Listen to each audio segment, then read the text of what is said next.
Welcome to How to Understand Your Communication DNA. I'm Kylie Warry, author, speaker, and intentional communicator. Now this process will be fun, eye-opening, and impactful.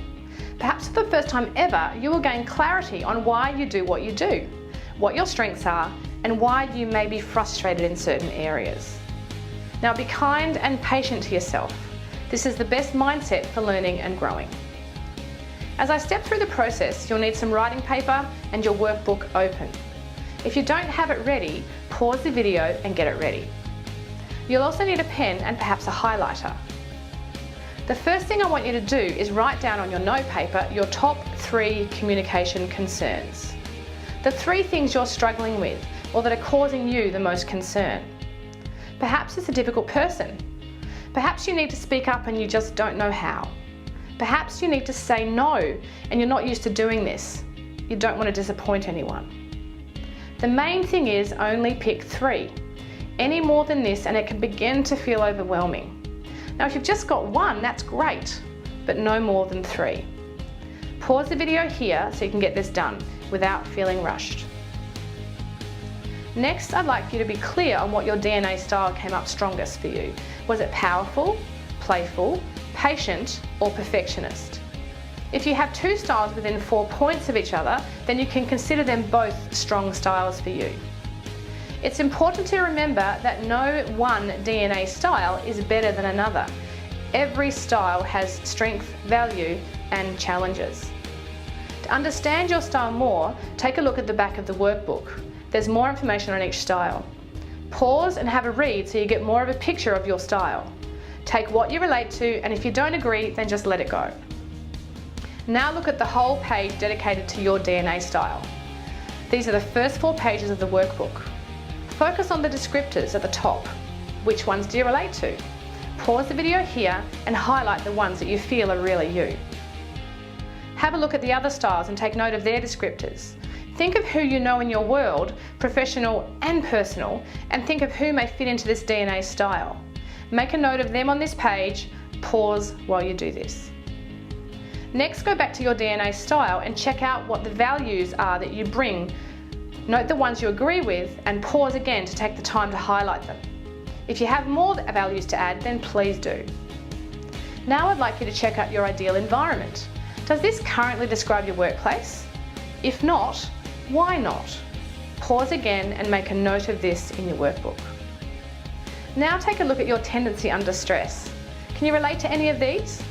If so, highlight the ones you relate to. Pause here so you can do this without feeling rushed.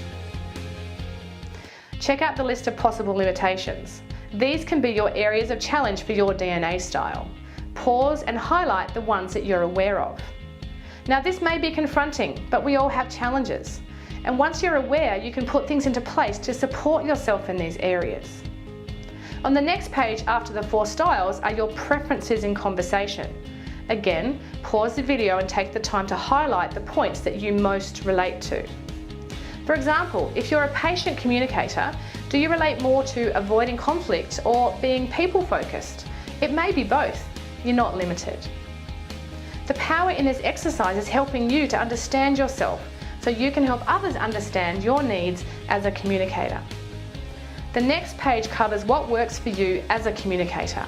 In other words, when people communicate with you in this way, it really works.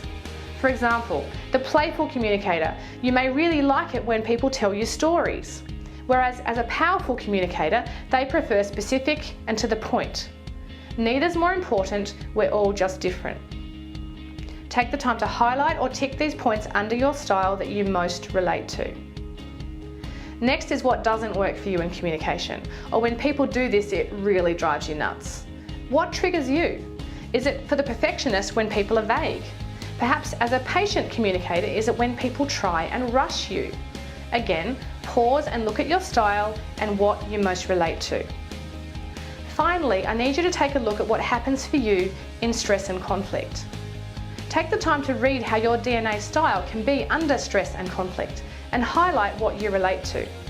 This is critical to understanding yourself when the pressure is on or when you're just not coping. It's only once we understand and are aware of an issue that we can do something about it to help ourselves. I trust you found this process enlightening. The goal here is for you to understand yourself, what makes you tick, what works for you, and where you can put strategies in place to get the most out of your communication. In coming videos, we'll look at what to do next.